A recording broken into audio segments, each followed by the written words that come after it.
પછી આપણે એવું નહીં વિચારવાનું કે બાપુ કોક હોય ને જટાવાળા ને દાઢીવાળા ને પીળા પહેર્યા હોય ને ઈ જ આપણને શેડે પોગાડી દે. ના, એવો વેમમાં ન રહેવું. આપણે હાલા જતા ને વાયથી હાથ કરે, ભગત ખડા રે તેરા બેડા પાર કર. તમે રોટલા આટું મંડિયું ઠેકો શું બેડા પાર કરો અમારે? ઈ તો બાપુ સમય પાકશે ને તેથી મારો નાથ ગમી આ બાપુ આંગળી પકડનારો મળી જાય. પણ ભજન બાપુ તમારું હોવું જોઈએ. વાણી એવું કહે છે, એક ઘડી હાથી મેં પુણ્યાત. બાપુ 24 કલાકમાં તમે જે કંઈક કર્યું હોય ને, રોજનું તમારું જો બેલેન્સ હોય ને, તો જ આ તમારો મેળ પડે. બાકી બાપુ બુદ્ધિનો વિજ્ઞાનનો વિષય જ નથી. મને તો લગભગ બધા સાંભળેલો છે, પણ છતાંય મારો પરિચય આપી દઉં. હું તો એક ખટારાનો ડ્રાઈવર. ખટારાના ડ્રાઈવરને કોઈ પાણી પાય? આ એટલા બધા તમે હેઠે બેઠા છો ને મને સાંભળો છો, આમાં તમને નક્કી થાય છે કે આ શેડો ચિયો અડ્યો.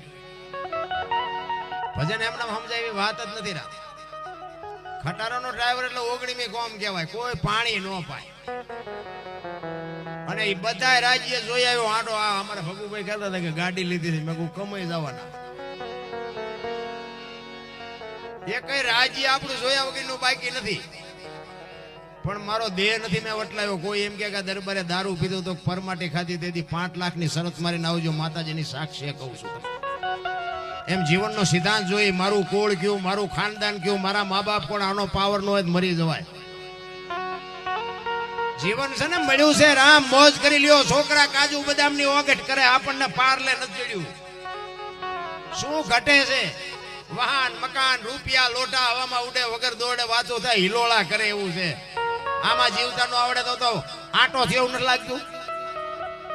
અરે આ તમારો માલધારી સમય, આ બાપા બેઠા એમને પૂછો. માલ ને ઢોર ને બૈરા ને છોકરા ને બકડિયામાં ગોદડા લઈને દુનિયાના છેડે માલ ને જીવાડવા. તમે જુઓ તો નાયા કીધી હોય ઈ ખબર ન હોય, તહેવાર વિયો જાય ઈ ખબર ન હોય.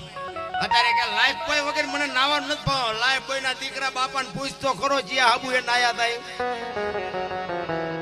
સમય મળ્યો છે, મોજ કરી લ્યો, આનંદ કરી લ્યો. બાકી કાંઈ છે નહીં. માણસ જન્મે ને 2-2.5 કિલો નો હોય, 60-80 વર્ષ જીવે, મરી જાય, શમશાનમાં લઈને હળગાવી નાખો અને રખ્યા ભેળી કરીને જોખો એટલે 2-2.5 કિલો થાય. વાતમાં કાંઈ છે નહીં. ઠેકડા મારો હરિયાળી. મેં બહુ માર્યા. આપણે ઠેકડા મારવા બાકી જ નથી રાખી. ધોકા જ ફેરવા દા. આપણને ભજન ના કાંઈ છેડો અડે એવું જ નહોતું. જેમ અડ્યો હોય તો મારો રામ જાણે, મને નથી ખબર ચમ હાલ્યું. આ ઝઘડા સિવાય મેં કાંઈ કર્યું નથી. હું મંદિરે નથી ગયો, પણ મારી ભલામણ બધાને હાથ જોડીને કે એક મા બાપ ને બાપુ સાચવજો. મા બાપ જેવા ભગવાન બાપુ. તમે માતાજી પિતાજી જે કરતા હોય કરજો, એમાં મારી કોઈ ના નથી. પણ જેથી મા બાપને દુઃખી કર્યા ને જિંદગીમાં જો તમારી ગાડી પાટે હાલે તો તમારો ગુલામ થઈ જાય. મા બાપ જેવા બાપુ છે ને, જે ગણો એ તમે. ઈ મા બાપ તમારા મા બાપ છે એટલે તમે છો, ને મારા મા બાપ છે એટલે હું છું. મા બાપ જેવા બાપુ. પછી કે આ મંદિર અમારું, નામ ગાડીઓ અમારી, બંગલા અમારા. પણ તું કોનો છું એ તો કોકને ઓળખાણ કરાય. મા બાપ સિવાય બાપુ દુનિયામાં કાંઈ છે નહીં. તમે વાપરતા અહીંયા વાપરજો, દાન કરો, પુણ્ય કરો, ન કરો એની કોઈ હું ભલામણ કરતો જ નથી. આ અત્યારે આપણા બાપા વાય તિથિ દીકરાઓ કરતા હોય, હવે મર્યા પછી તિથિઓ કરતા હોય, જીવતા હોય ત્યારે નો હાસ્યો હોય તો શું ફાયદો, શું મતલબ?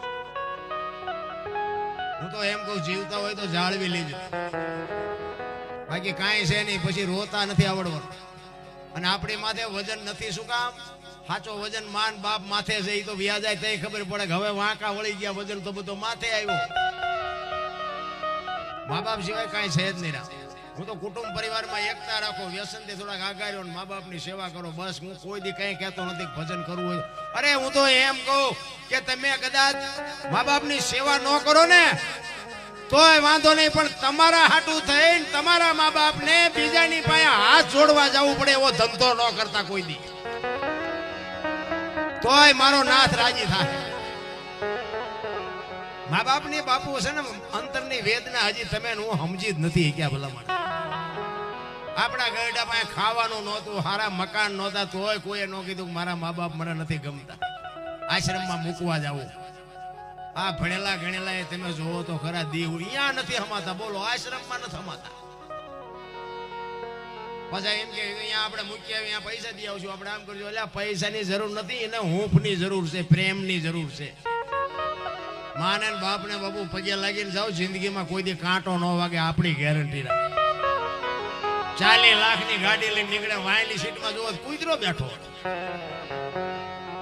લબરક લબરક કરતો. હવે આમાં માને બાપાને બેહાર્યા હોય તો, અરે અમને સારું જોડું નથી જડ્યો, અમારો દીકરો કેવી ગાડીમાં બેહ્યો, જિંદગીમાં તાવ ન આવે, તાવ.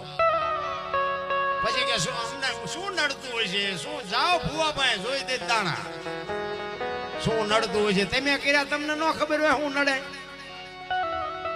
અરે આ ભજન ભજન બાપુ એમ સમજાય જાય ને તો જીવનમાં સ્વર્ગ ચાલુ થઈ જાય ને સતયુગ ચાલુ થઈ જાય. હું તમને એક જ વાત કરું કે ભોળાનાથ નો દીકરો ગણપતિ, ગણપતિ નું માથું કે ભોળાનાથે કાપ્યું અને હાથીનું લગાડ્યું એમ કેમ બધાય આપણે મૂર્તિમાં જોઈને ફોટામાં જોયા, ગણપતિ નું માથું હાથીનું જ હોય. તો હું એમ કહું છું કે હાથીનું લગાડ્યું તો કાપ્યું ત્યાં જ નહીં પડ્યું, કાપ્યું નો સોટાડી શકે, હાથીનું કાપ્યું સોટાડી શકે, તો ઓલું કાપ્યું થી નો સોટાડી શકે. અને હાથીનું માથું આવડું હોય બાપુ, માણસના શરીરમાં ફિટ થાય, તમને કેમ લાગે? આપણા ચકડા ગઈ ગયા એટલે નથી સમજાતું. ભજન છે ને જુદી બાબત છે. ચિત્તની શાંતિ, મનની પ્રશંસા, દિલની દાતારી, ગુમડાની રોજ અને ટાઢિયા તાવની ટાઢ, એટલું માલકોરથી આવે. ટાઢિયા તાવની ટાઢ ચડે ને પછી આખો ડામચો નાખી દો તોય નો ઉતરે, શું માલપાથી નીકળી છે. આ ભજન નું એવું છે, ગુમડું હોય ને ગુમડું, એને દવા લગાડવાની હોય ઉપરથી મટે માલપાથી. આ ભજન નું એવું ઊંધું છે એટલે નથી સમજાતું. એક વાણી એવું કે છે, પેલા મેં જન્મા પછી જન્મા બડા ભાઈ, ધામધૂમથી મારા બાપા જન્મા પછી જન્મી મારી માં, વાહ ભાંગી નાખે કે નહીં કો હોય આવું? એમે કહે છે હોય. હવે તમને નો સમજાય તો તમારો પ્રશ્ન છે. આ એટલી બધી હાલચાલ કેમ થાય છે? આ કઈ કામે હશે બધા?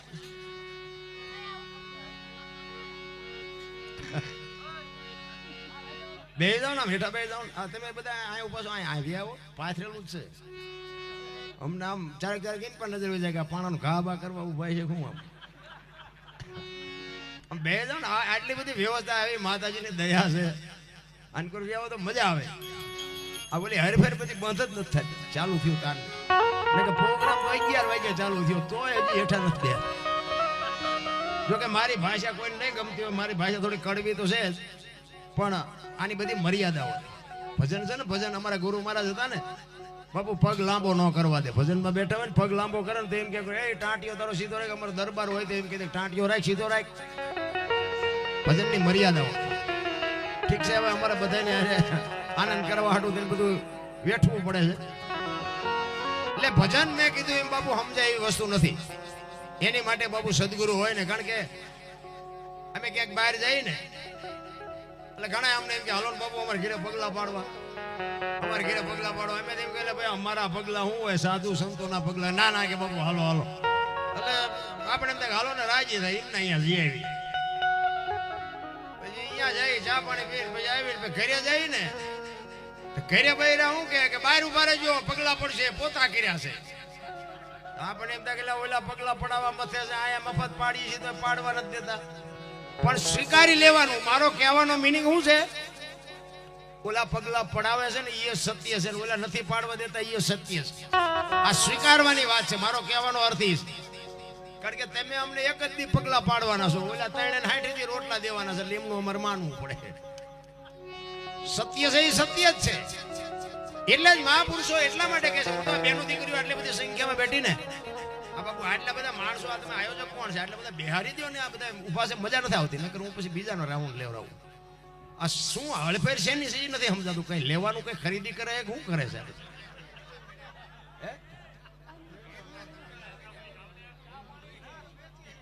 આ મજા નો આવે યાર. આ બધું આ તો ઓલા બજારમાં ઓલે ચાલુ બજારમાં ભજન કરવા બેઠા હોય એવું લાગે. આપણે ભેળ તો લઈ જાવ મંદિરની ઓલપા.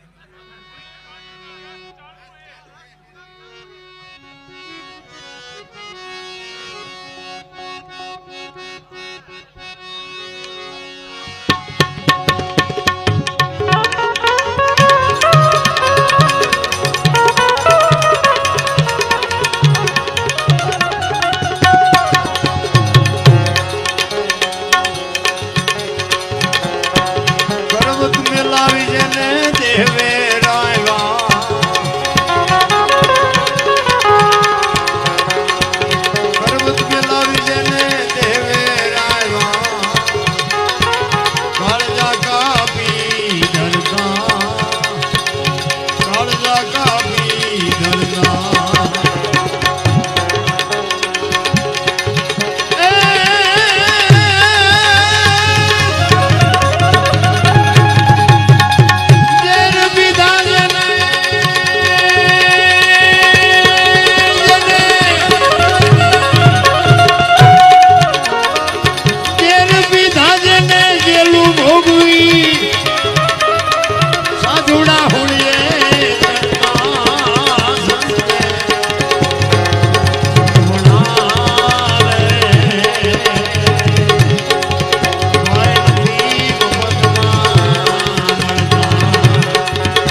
દાસી જીવન કહે છે, હે મારા નાથ, તે અમને માણા બનાવ્યા, અહીંયા મોકલ્યા, અને તારી જો અમને આપા ન થાય તો અમારો ધક્કો થાય. કોને વેદના કોને છે આ બેઠા છે એમાં? ભગવાનને મેળવવાની વેદના કોને છે? કોઈ નથી. નકર હું તો એમ કહું છું, બધાના કામ કર્યા ને આપણું ન કરે. તમે જો હરિશ્ચંદ્ર ને અહીંયા આવ્યો, સગાળસા ને આવ્યો, જલારામ ને આવ્યો, મોરધ્વજ રાજા ને આવ્યો, શિબી રાજા ની આવ્યો, મીરા ની આવ્યો, નરસિંહ મહેતા ના કે 52 કામ કર્યા. શું લોન લીધી છે ને? 52 કામ કર્યા. પણ નરસિંહને કોક એમ કે તમારી દીકરીનું મામેરું ભરાઈ ગયું કે હરી કરે એ ખરી, અને કોક આવીને એમ કે તમારો દીકરો સાંભળસા ગુજરી ગયો કે હરી કરે એ ખરી. બાપુ સુખમાં હરી ને દુઃખમાં હરી હોય ને. જો કે આપણે વજન લઈને ફરી છે, કામ તો આપણા બધા ઈ જ કરે છે.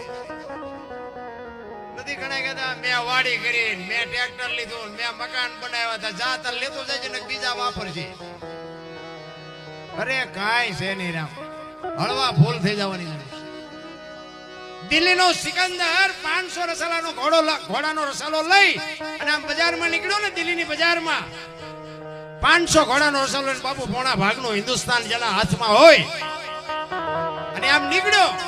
અને એક ફૂટપાથ ઉપર બાપુ ફકીર સૂતો હતો, ધોતડી પહેરી છે, પગ ઉપર પગ ચડાવી પાણાનું ઓશીકું કરી અને બાપુ બીડી ટેકાવીને બાપુ એક ફકીર સૂતેલો. સિકંદરની નજર એની સામે ગઈ ને, રસાલો ઉભો રાખો, ઉભો રાખો, મારે ઓલા ફકીર પાસે જવું છે. અને રસાલામાંથી બાપુ જુદો પડી અને સિકંદર અહીંયા જઈને કહે છે કે હે ફકીર, માઈક તને મોજ આવી, માઈક આજ તારી મોજ ઉપર હું ફિદા થઈ ગયો. ઓલા ફકીર આ માઈક ઉગાડીને કે મારે કાંઈ જોતું નથી, જાતા અહીંયા જા. સિકંદર ને બાપુ પરસ્યો વળી ગયો, હું દિલ્હીનો સિકંદર, આજે મને એમ કે દિલ્હીનો રાજ આપી દે તો રાજ લખી દઉં. ભાઈડાને પહેરવા લુગડા નથી ને કે મારે કાંઈ નથી જોતું. ઈ કે હું દિલ્હીનો સિકંદર છું, કઈક માય. ઈ કે મેં તમને ક્યાં પૂછ્યું તમે કોણ છો? મેં પૂછ્યું? અરે સિકંદર ને વાઈટો હોય તો લોહી નો નીકળે, ઘરે તારી ભલી થાય તારી. ઈ કે પણ કાંઈક તો માગી. કે હું માગું તો હમણાં ભૂખ લાગી ને, સામેની ડેલી માંથી એક બેન આવીને જમવાનું આપી ગઈ.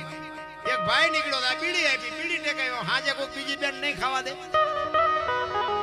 અને સિકંદર ને એમ થયું, ઓહો મારી પાસે મૂક્યાનો માર્ગ નથી, તોય હજી હું હેઠો નથી બેહતો. આને હાજના ખાવાના ઠેકાણા નથી, તોય ભાઈડો રાહ જોવે છે કે હામીની ડેલીમાં હાજે મને ખાવા મળી જાય છે. દિલ્હીનો સિકંદર કહે છે કે હવે આ દુનિયા છોડીને હું જાઉં, તેથી મારે ખુદાના દરબારમાં જઈને કહેવું છે કે આવી મને મોત દેજે, આવતા જન્મમાં મને આવી ફકીરી દેજે, આવી મસ્તી દેજે. અને પછી જે ફકીર બોલ્યો ને બાપુ, એ જીવનમાં ઉતારવા જેવું છે. ફકીર કે હું કયો છો? કે હું આ દુનિયા છોડીને જાઉં ને, તેથી ખુદાના દરબારમાં જઈને મારે કહેવું છે કે મને આવતા જન્મમાં આવી મોત દે ને આવી ફકીરી દેજે.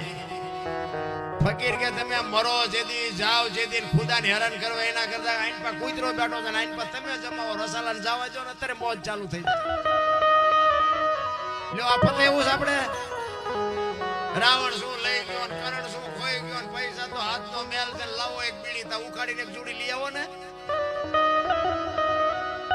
અરે એમ નથી રામ, જુદી બાબત છે, માણસનો અવતાર છે ને. હું તો એમ કહું કે ઓલા દારૂ બાવળી બેસે તોય ખપી જાય, પીપળે પીપળા. આપણે એમ થાય તો સાના માના વેકે તોય ખપી જાય છે. બોલો આપણે એમ દારૂ ખપે છે ને ચોખ્ખું ઘી નથી ખપતું, જમાનો જો આવ્યો ઈ. પણ આપણે ઊભું કરી છે એટલે પછી આપણને પીડા એની છે. કે શાંતિથી હાલતું હોય ને હાલું જવા દે ને તો ભગવાનને બધી ખબર જ છે. તમે જોવો તો આખી દુનિયા રોવે છે, જેની પાસે જાવ ને બધા રોવે જ છે. એક પાસે જાવ તો કે પૈસા ખૂટી રહ્યા, ધાબુ ભરવું હતું. બીજા પાસે જાય કે ડોબું વિયાણું દોવા નથી દેતું. બીજા પાસે જાવ કે છોકરાને વહુ ને વેવાય તેડી ગયા, મોકલતા નથી. બીજા પાસે જાવ કે છોકરાને પોલીસ વાળા લઈ ગયા, જામીન ચડતા નથી. આપણે ક્યાં રોવું? આ બધા રોવે જ છે. હરિને મેળવવા, ઈશ્વરને મેળવે, દાસી જીવન રોવે, મીરાબાઈ રોવે, જેઠીરામ રોવે. હે મારા નાથ બાપુ, ભજન માણા એક જ કરીએ કે આ કોઈ કૂતરા કાગડા ભેંસું ભૂંડડા કોઈ ભજન નથી કરીએ. ભજન કરવા માટેનો અવતાર બાપુ આ એક જ છે.